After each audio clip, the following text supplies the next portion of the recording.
Tout à l'heure, quand on discutait, il disait, il parlait de Français qui tiraient. mu mwanya watubwiye ko abasesero bavuze ko hari abafaransa babarasagaho. Yewe se ntago nari mpari. Moi, je n'étais pas présent. Oui, oui, non, mais ce qu'on dit les Abacesseros, ce que lui on dit, est-ce qu'ils lui ont dit que les Français tiraient sur eux? N'abasesero babikubwiye. Barabikubwiye. Twagendaga tuvugana nyuma yaho.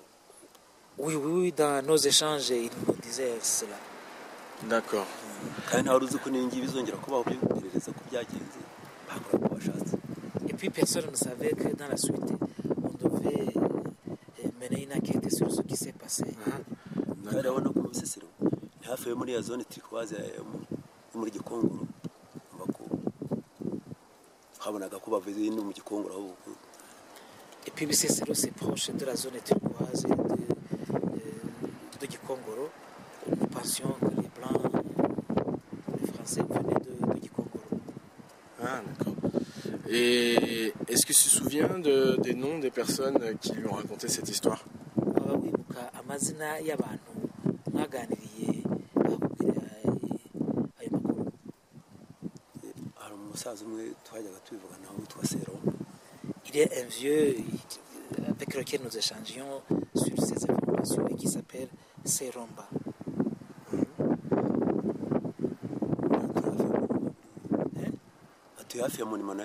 Il habite tout près du monument. D'accord.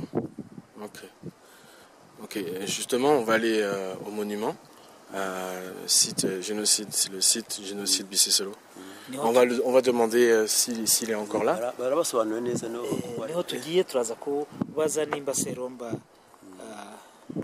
ari hari. Est-ce qu'il sait s'il est encore vivant, Seromba? Wamenya nimba akiriho agihumeka. Oui, il est encore vivant. Il y a d'autres témoins aussi qui ont survécu, qui habitent toujours là après. Est-ce que tu te souviens d'autres noms de gens qui lui ont raconté cette histoire? Waba wibuka andi mazina baba barakubwiye ayo makuru? Ntabwo niyo twaganiye turi mu buhungiro ibindi nibo barabisobanura. C'est avec Seromba que nous avons échangé. Ouais, d'accord. Dans notre camp. Mais d'autres de ses voisins peuvent expliquer. D'accord. Ok. Au niveau de quand il dit qu'ils étaient très nombreux, donc quand Seromba lui raconte l'histoire, on était très nombreux, ils nous ont tiré dessus. Est-ce que c'était vraiment quand ils étaient encore beaucoup, le jour de la grande attaque où ils ont tous péri, ils étaient très nombreux? Yakubwiye ko mu gihe bari bakiri benshi, hari igihe bari bakiri benshi.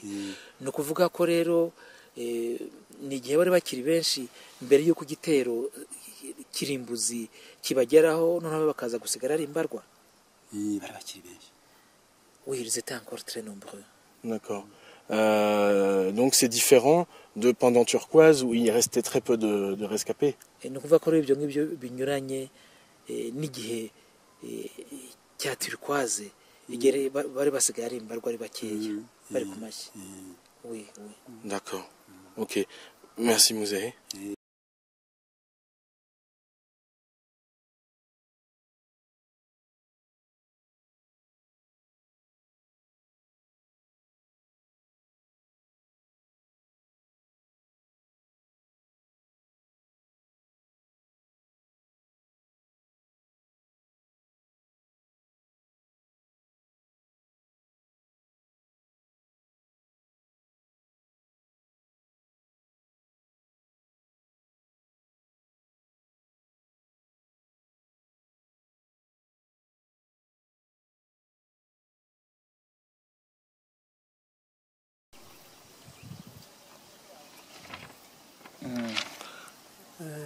Donc umwirondoro tangira. Seromba Charles. Je m'appelle Seromba Charles. Il habite à Bisesero. Vous habitez à Bisesero?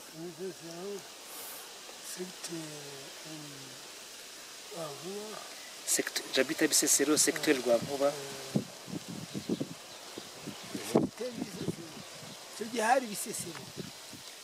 Secteur Rwankuba. icyo gihe hari bisesero autrefois c'était Bisesero. ahandi no kuzanuranira hafi hari bisesero Oui, autrefois c'était Bisesero. Oui.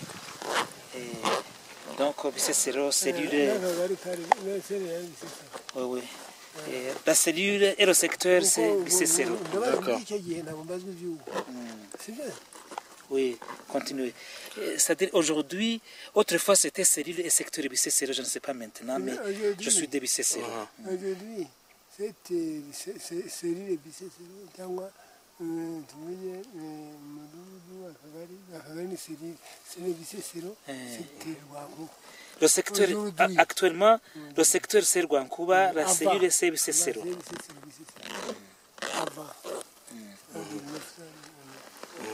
D'accord. Ok.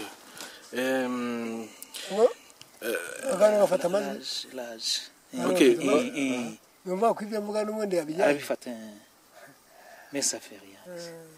Bon, allez, il demande si votre appareil prend la voix et l'image, et je lui dis oui. Oui. Oui, Oui. c'est-à-dire que vous emportez ce qu'il dit. umugabane Bien wayo sûr. Ah, je vous ai dit qu'il y a Serge. Alors, uyu mugabo ni uwahehe? Qui est cet homme? Serge? Vous demandez. Moi. Moi, je suis un éditeur de livres. Oui. Uyu nguyu yandika asohora ibitabo biva mu mamashini. Je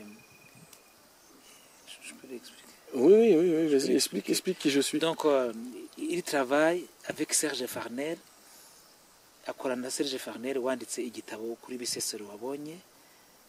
Kandi yanditse n'ubuhamya mwagiye mumuha kugira ngo yerekane ububabaro mwakorewe. Je suis un grand ami d'Eric. Ni inshuti ya Eric Nzabimana. Barakorana. Je travaille depuis 10 ans sur le génocide et sur le rôle de la France dans le génocide. Amaze imyaka 10 yandika asohora ibitabo ku bwicanyi Ubufaransa bwakoreye abatutsi hano mu Rwanda muri génocide. Alors, continuez, c'est bon. Ok. Est-ce que vous vous souvenez quand les... Ah oui, votre âge, non? Quel est votre âge? 1947. Ok, il a l'âge de mon père. Dis-lui. Ufite imyaka ya papa we. 1947. Voilà. Ouais. Vraiment, je suis attaché à la mémoire et la vérité sur ce qui s'est passé ici. Nimba hari ikintu yitaho cyane ni kwibuka ibyakorewe abatutsi hano muri génocide n'ububabare bagiye bagira hano. Je voudrais que les coupables, qu'ils se soient rwandais ou français, soient punis. Et que, la vérité et après la justice. Igituma akora akazi ubona nuko yifuza ko baba abanyarwanda cyangwa abafaransa bakoze muri ubwo bwicanyi bafatwa bagahanwa n'ubucamanza. Est-ce que vous vous souvenez quand on commençait les massacres, le génocide? Waba wibuka ukuntu ubwicanyi bwatangiye bugambiriye kumara abatutsi? Bitubwireho. ntabyibuka se nabyibone yewe nta muhanga navukiye noneho nsazi. Je ne peux pas oublier cela. Je ne peux pas oublier cela parce que moi, j'ai toujours vécu ici même à Bisesero. Je n'ai pas été à l'étranger, je n'ai pas vécu à l'étranger. Toutes les tueries qui ont eu lieu, je les ai vues venir et se perpétrer ici. Et est-ce que vous vous souvenez du grand massacre? Enfin, évidemment qu'il se souvient, mais il était où le jour du grand massacre où ils étaient très nombreux où ils ont perdu beaucoup de vies. urumva wibuka igihe igitero simusiga cyaje kikabica mugasigara muri bake cyane mugasigara muri bake cyane igitero simusiga cyabaye urakibuka ndakizi je connais cette grande attaque ndakibuka qui nous a décimés je me souviens je pas oublier ça Et cette grande attaque a décimé les miens, je ne peux pas oublier ça. Lors de cette grande attaque, est-ce que vous avez est-ce que vous avez subi des attaques avec des armes différentes des armes habituelles des miliciens? Igihe icyo gitero simusiga cyazaga mu birwanisho abishi bakoresheje hariho ibirwanisho binyuranye kandi bitakoreshwaga n'interahamwe wabonye bikoreshwa. Mama nawe ni ukuvuga ngo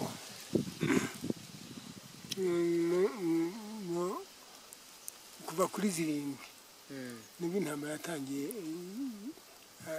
Habyarimana amaze gupfa. La guerre a commencé pour nous le 7 avril juste après le crash de l'avion Habyarimana. Kuri nka 14 na gatatu nibwo twatangiye guterwa hano iwacu mu Gisesero. C'est autour des dates 13 et 14 avril qu'ici des attaques ont été lancées ici même à Gisesero. Nyuma twararwanye intambara pepe turarwana uwishe yarapfuye wagiye mu mwobo yarapfuye n'uwagiye mu rutare yarapfuye ariko abarwanye nibo basigaye. Après nous avons livré une grande bataille réellement. Ceux qui se sont cachés sous les pierres dans des grottes, ceux-là sont morts. Ceux-là sont morts, mais les autres qui se sont battus, certains sont encore. Kuri 13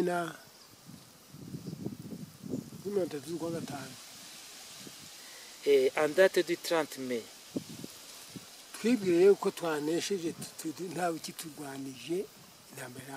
nous avons cru que nous avions gagné la bataille et que personne maintenant ne pouvait plus nous attaquer et que la guerre était finie.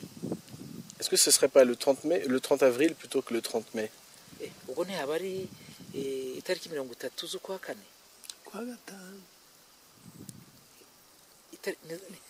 itariki 30 z'ukwa kane ukwa gatanu kuko kuri 10 bagiye bategura ibitero bituruka impande zose kuri 14 na 13 z'ukwa gatanu habaye igitekerezo musika. Ils sont partis, ils ont préparé des attaques, une attaque d'envergure. Et cette attaque d'envergure a eu lieu le 13 et le 14 mai. Ah, d'accord. D'accord. Et lors de cette attaque de grande envergure, est-ce que les génocidaires ont utilisé des armes spéciales, des armes différentes? Muri icyo gihe cy'igitero simusiga cyabatsembatsembe cyane kikabicira abantu benshi cyane bidasanzwe, abagenosideri bakoresheje intwaro zitari zisanzwe. Abagenosideri twakoreshaga amacumu imihoro gusa. Nous utilisions des lances et des serpettes seulement. Ariko abafaransa bari bahari ariko banga kudutabara. Mais les Français étaient là, mais ils n'ont pas voulu nous porter secours. Harimo ntuza babitaga abamenwari abafaransa n'abasénégal. Il y avait la minoire, il y avait des Sénégalais aussi et des Français. Ntacyo batumariye ahubwo bari bacungamiye kuri prefecture ya Kibuye. Ils n'ont rien fait, mais ils étaient dans les parages de Kibuye. Ahubwo barwana n'inkotanyi zo kuza et ils faisaient bloc, ils faisaient barrage contre, ils barraient les combattants du FPR, lesquels combattants du FPR avaient l'intention de venir mettre fin aux tueries. kuri 26 simbyibuka neza ariko mu z'ukwa gatandatu nibwo baje. C'est le 26 juin, je me souviens pas très bien, ma mémoire n'est pas bonne, mais c'est autour du 26 et plus et qu'ils sont venus. Bazanye n'interahamwe zijya kubereka ngo barengana n'interahamwe. Et ils sont arrivés avec des miliciens qui tenaient à leur montrer que les victimes étaient des miliciens. Eric twari kumwe niwe twarabahagaritse tuti nibashaka bakora icyo bashaka ariko tubahagaritse tubabwira ko dupfa tubereka n'abamaze kwicwa uwo mwanya. Nous avons pris le risque de les arrêter sur la route, peu importe si nous pouvions mourir, mais nous leur avons montré des corps des personnes qui venaient d'être tuées immédiatement. Tumaze kubabereka nta kibatumariye aho batubwiye ngo tuzagaruka ejo bundi. Bumvaga ko twarangiye. Et quand nous venions de leur montrer tous ces corps des personnes tuées, la réponse a été qu'il y reviendrait après 3 jours. C'est-à-dire juste quand nous ne serions plus en vie. D'accord.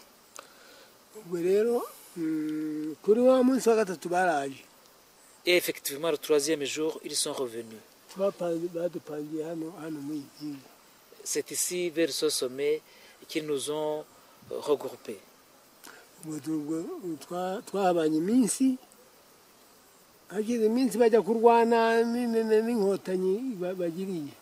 Et nous sommes restés ici, mais après quelques jours, ils se sont déplacés pour aller livrer bataille contre les combattants du FPR. Alors,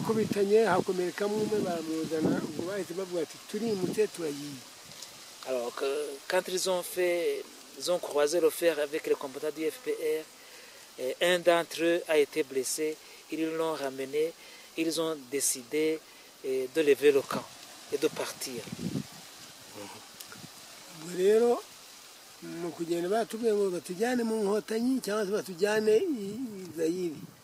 Alors, quand ils ont quitté cette place, ils nous ont dit si nous voulions être évacués vers la zone contrôlée par le FPR ou être évacués sur Goma en RDC. Et lui, il a choisi quelle... Et vous avez choisi quelle option?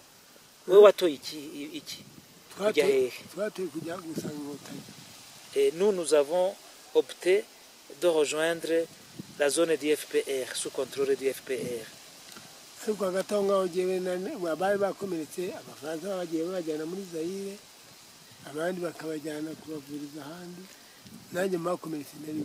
Mais entre-temps, il y avait parmi nous des blessés et les Français ont décidé d'aller les faire soigner chez eux ou au Congo et j'étais parmi ces blessés. Mais pour moi, aucun cas de secours ne m'a été donné.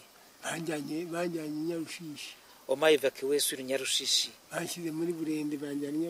On m'a mis dans un véhicule blindé, on m'a évacué sur le camp de Nyarushishi. Et on avait tiré une barre sur mon œil. Éclat de grenade. Un éclat de grenade m'avait arraché l'œil.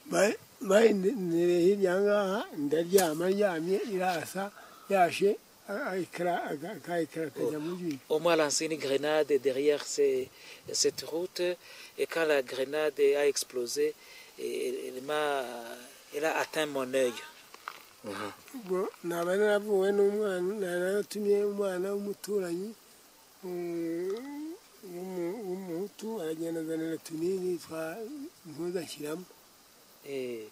Et j'ai envoyé un voisin, un enfant d'un voisin qui s'appelle Rutihisha et cet enfant m'a apporté des comprimés et j'ai mis dans la blessure de l'œil.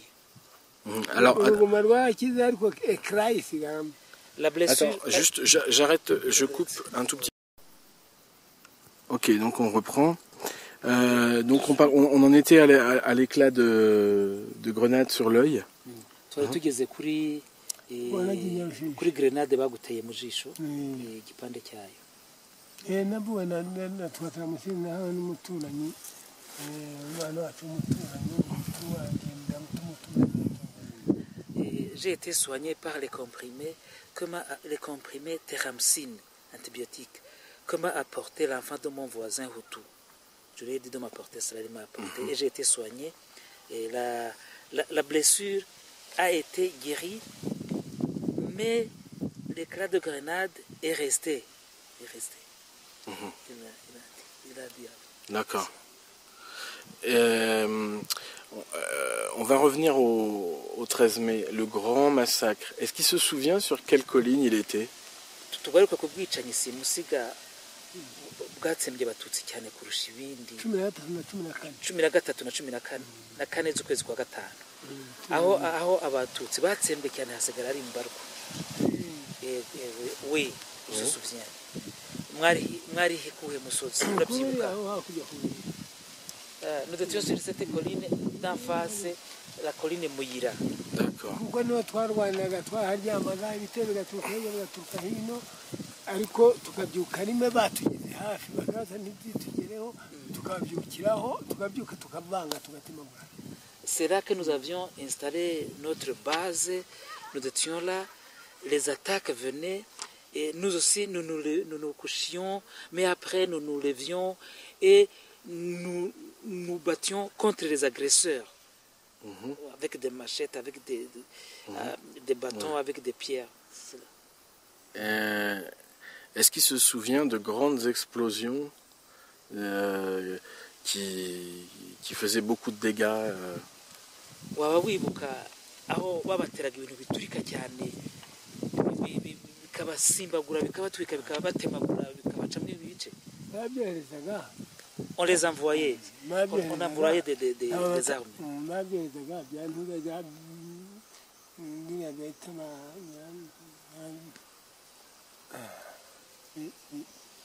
Oui, on les envoyait ces engins qui explosent et qui tuent des gens.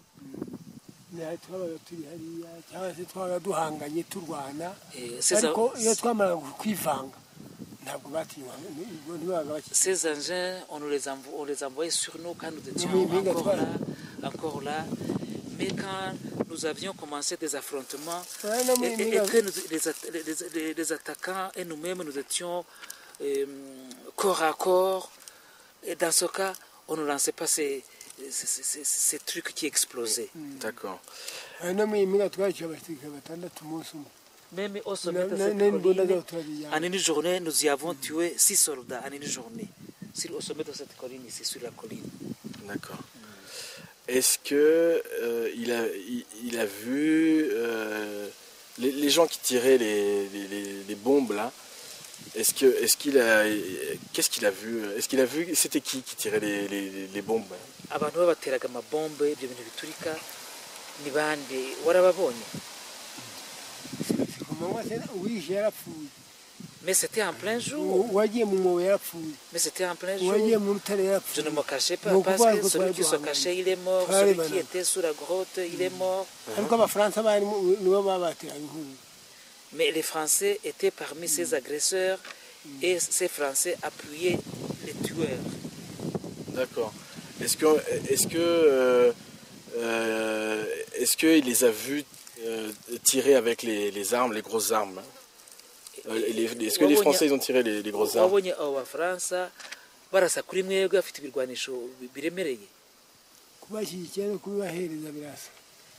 Les soutenir, les appuyer et puis leur donner de ces armes aux tueurs pour tirer sur nous, c'est la même chose. Il n'y a pas de différence.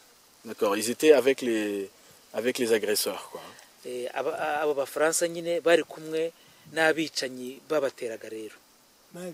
Kuko n'ubundi barazaga bakaza bagasubiraho ntibaturengere kandi bashinzwe kuba batugira inyuma. Ils étaient dans le même groupe que les tueurs parce que ces Français ils venaient ici avec ces tueurs et puis ils s'en retournaient derrière sans avoir fait un effort pour nous protéger. D'accord. Ok. Ok. Ok, là je vais avoir un problème de batterie, donc on va arrêter là pour l'instant. Ok, donc on reprend, la batterie est bonne. Oui, et là on va repartir sur Nyarushishi. Donc, qu'est-ce qui se passe comment vous faites pour... vous restez combien de temps au camp de Nyarushishi? wagumye muri Kanyarushishi igihe kingana iki? n'amaze ukwezi. J'ai passé un mois dans le camp de Nyarushishi. mbaze icyo bamarira banjyaniye ubusa njyewe nahise nzanywa n'umuntu ashyira mu ikamyo arenza ihema. Quand j'ai constaté qu'on ne me donnait pas les soins qu'ils avaient promis, qu'on avait promis, alors j'ai décidé de quitter le camp. Je me suis arrangé avec quelqu'un qui m'a mis dans un véhicule, il m'a couvert d'un badge. J'étais parti pour bénéficier des soins et je n'avais pas reçu. Alors je suis revenu pour rejoindre ma famille. Ma famille était à Gitarama. Ok. Et donc, vous vous souvenez avoir rencontré Jean-Baptiste du Mont Kalongi, celui qui habite au Mont Kalongi? Waba wibuka ko ugeze guhurira muri Kanyarushishi Jean-Baptiste Sekabera? Oui, j'étais avec lui. D'accord. Kanyarushishi et sa famille. Ok. Vous vous souvenez lui avoir raconté cette histoire à Jean-Baptiste, l'histoire du 13 mai avec les Français et tout ça? Uribuka ko ugeze kuganirira Jean-Baptiste Sekabera ayo makuru arebana n'Abafaransa n'ukuntu babicaga bafatanajaga n'interahamwe? Oui, c'est possible, oui. On en discutait parce que nous étions ensemble. D'accord. Et est-ce qu'il a déjà été interviewé par des enquêteurs, des journalistes depuis le génocide depuis 18 ans? Hari ubwo wari wabazwa n'abanyamakuru cyangwa se n'abandi bakora amatohoza kuri ubwo bwicanyi mwakorewe kuri jenoside? nabo mpamya ntangira ubuhamya numva no muri narushinje bane. À part les gens sur lesquels je donne des témoignages, des témoignages ici, à part des gens sur lesquels je donne des témoignages, et je me suis rendu aussi à Arusha 4 fois pour témoigner. D'accord. Pari Musema wedete urwara rwa Gisovu n'iteka ari minisitiri w'itangazamakuru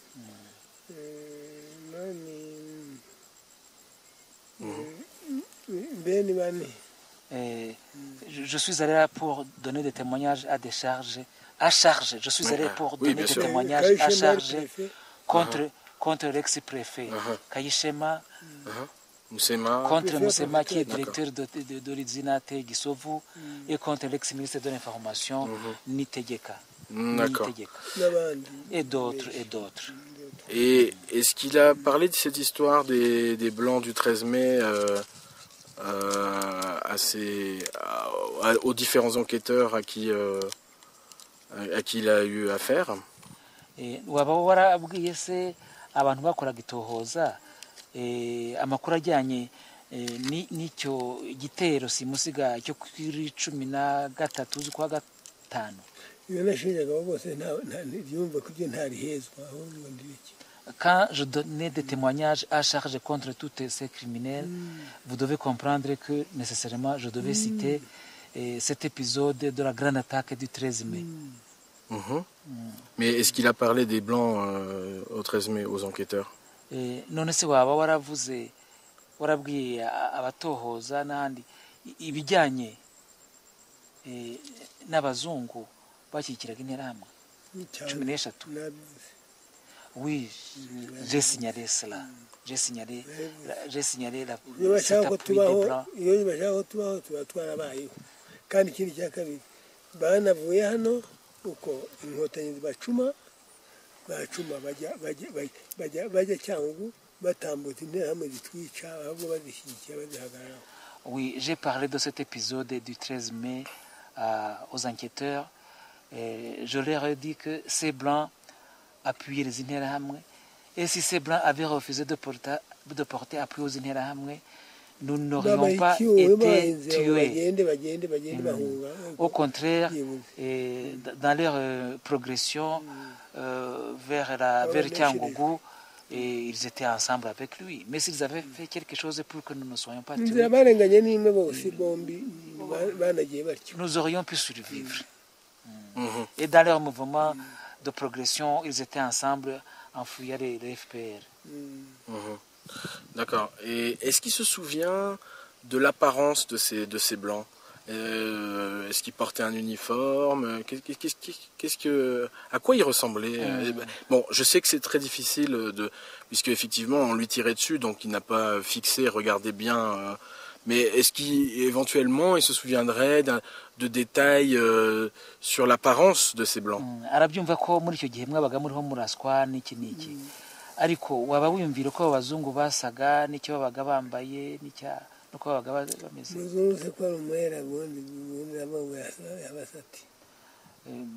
Question d'apparence, le blanc, il a une peau blanche. Et puis c'était des Français qui étaient là, il n'y a pas d'autres. Et puis on pouvait identifier la couleur de la peau qui est blanche. Mais je sais pas, peut-être un...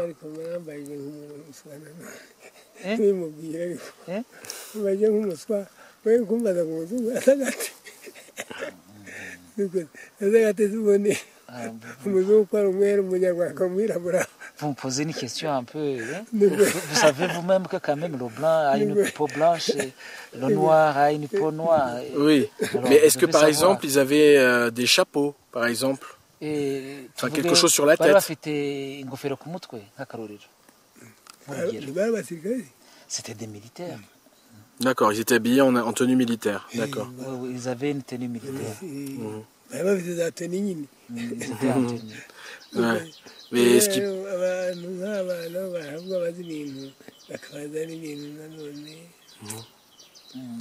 Ces gens... Ouais. Non, mais écoute, c'est très bien. On va arrêter là. Merci, Murakoze Tchani, Monsieur Selumba. Charles, merci beaucoup. On va arrêter l'interview et voilà.